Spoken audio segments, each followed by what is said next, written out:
तोपों की सलामी किसे और क्यों दी जाती है? राजकीय सम्मान क्या होता है? भारत में गणतंत्र दिवस हो, स्वतंत्रता दिवस हो या अन्य महत्वपूर्ण राष्ट्रीय दिवस, 21 तोपों की सलामी से ही दिन की शुरुआत होती है। ये हम सब जानते हैं कि गणतंत्र दिवस को खास बनाता है उस दिन मनाए जाने वाला जश्न, जिस पर हर भारतीय को गर्व होता है। 21 तोपों की सलामी दी जाती है, जो जश्न में 4 चांद लगा देती है। इस वीडियो के माध्यम से अध्ययन करते हैं कि 21 तोपों की सलामी किसे और क्यों दी जाती है, राजकीय सम्मान क्या होता है इत्यादि। राजकीय सम्मान में शव को तिरंगे से लपेटा जाता है। जिस व्यक्ति को राजकीय सम्मान देने का फैसला किया जाता है, उनके अंतिम सफर का पूरा इंतजाम राज्य या केंद्र सरकार की तरफ से किया जाता है। इसके अलावा बंदूकों से भी सलामी दी जाती है। हम आपको बता दें कि अंतिम संस्कार के दौरान राजकीय सम्मान पहले केवल वर्तमान और पूर्व राष्ट्रपति, प्रधानमंत्री और राज्य के मुख्यमंत्रियों को दिया जाता था, लेकिन अब इसके लिए कानून बदल गए हैं। राज्य सरकार ये तय कर सकती है कि किसे राजकीय सम्मान दिया जाना चाहिए। अब राजनीति, साहित्य, कानून,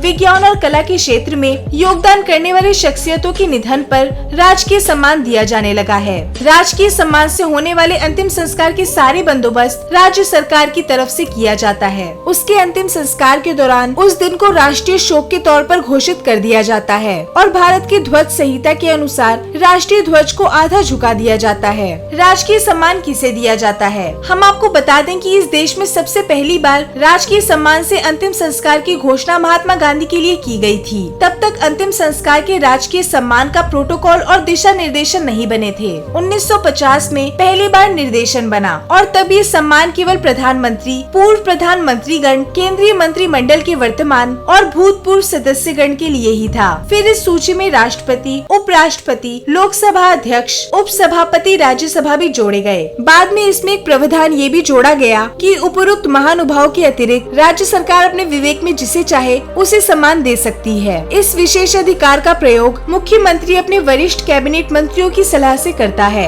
इसके अलावा देश के नागरिक सम्मान पाने वाले व्यक्ति को भारत रत्न, पद्म विभूषण और पद्म भूषण पाने वाले व्यक्ति को भी ये सम्मान दिया जा सकता है। इसके लिए केंद्र या राज्य सरकार को सिफारिश करनी पड़ती है। प्रधानमंत्री रहने के दौरान जवाहरलाल नेहरू 1964, लाल बहादुर शास्त्री 1966, इंदिरा गांधी 1984, राजीव गांधी 1991, मोरारजी देसाई 1995, अटल बिहारी वाजपेयी 2018 इत्यादि पूर्व प्रधानमंत्रियों को राजकीय सम्मान दिया गया। भारत के पूर्व मुख्य न्यायाधीश वाई.वी. चंद्रचूड़ 2008, गंगूबाई हंकल 2009, भीमसेन जोशी 2011, बाल ठाकरे 2012, सर्वजीत सिंह 2013, वायुसेना के मार्शल अर्जुन सिंह 2017, शशि कपूर 2017, श्रीदेवी 2018, दादा जे.बी. वासवानी 2018। तोपों को चलाने का इतिहास मध्ययुगीन शताब्दियों से शुरू हुआ। उस समय सेनाएं ही नहीं अपितु व्यापारी भी तोपें चलाते थे। हम आपको बता दें कि पहली बार 14वीं शताब्दी में तोपों को चलाने की परंपरा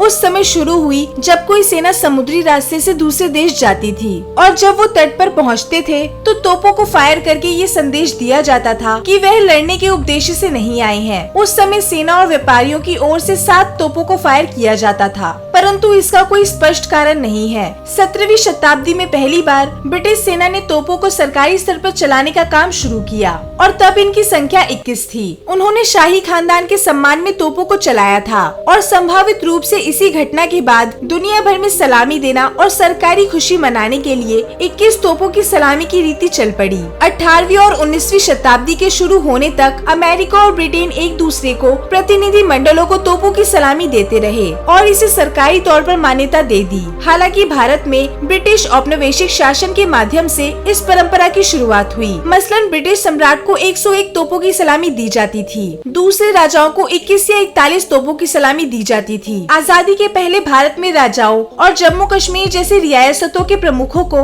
19 या 17 तोपों की सलामी दी जाती थी। भारत में अब गणतंत्र दिवस के परेड में हर साल 21 तोपों को लगभग 2.25 सेकंड के अंतरकाल पर फायर किया जाता है, ताकि राष्ट्रीय गान के पूरे 52 सेकंड में प्रत्येक 3 राउंड में 7 तोपों को लगातार फायर किया जा सके। आइए अंत में अध्ययन करते हैं कि किसे कितने तोपों की सलामी दी जाती है। 21 तोपों की सलामी कई अवसरों पर भारत के राष्ट्रपति, सैन्य और वरिष्ठ नेताओं के अंतिम संस्कार के दौरान दी जाती है। हाई रैंकिंग जनरल को 17 तोपों की सलामी देने का चलन है। मार्शल अर्जुन सिंह भारतीय वायुसेना के शीर्ष अधिकारी रहे हैं। परंपरा के मुताबिक उन्हें 17 तोपों की सलामी दी गई। जब एक विदेशी प्रमुख भारत का दौरा करता करता है तो राष्ट्रपति भवन में औपचारिक स्वागत किया जाता है और राज्य के मुखिया को भी सलामी दी जाती है।